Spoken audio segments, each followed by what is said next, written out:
শুভ মকর সংক্রান্তির শুভেচ্ছা রইল সকলের জন্য।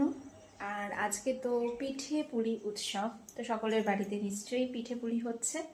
আমার বাড়িতে পিঠে হচ্ছে না, পায়েস হচ্ছে।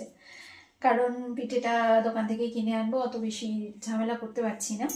এই শীতের মধ্যে বাড়িতে কিছু করতে হয়, তাই পায়েস রান্না করছি। আর পায়েসটা করবো একটু বাদে। এখন আর দেখিনি আজকে আমাদের লাঞ্চে কি হয়েছে। লাঞ্চে মানে আজকে যেহেতু মকর সংক্রান্তি, ম্যাক্সিমাম লোকেরাই আজকে নিরামিষ খায়, বাট আমার বাড়িতে শুক্রবার ছাড়া বাকি দিনগুলোতে নিরামিষটা ঠিক চলে না। মানে আজকে মনে মনে ভেবেছিলাম যে নিরামিষ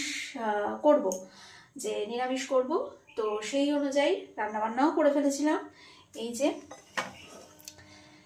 এখানে মুগের ডাল করেছিলাম মটরশুঁটি দিয়ে, আর এখানে সব ভাজাভুজি করেছিলাম। পেঁয়াজ কলি আলু ভাজা করেছি, বেগুন ভাজা করেছিলাম, সেটা সকালবেলা গরম গরম খেয়ে নিয়েছি। আর ভাত করেছিলাম, কিন্তু এখন হচ্ছে না, প্ল্যান ক্যান্সেল। ওখানে নিরামিষ দিয়ে আর মুখে উঠছে না, তাই এখন একটু মাছ ভাজবো।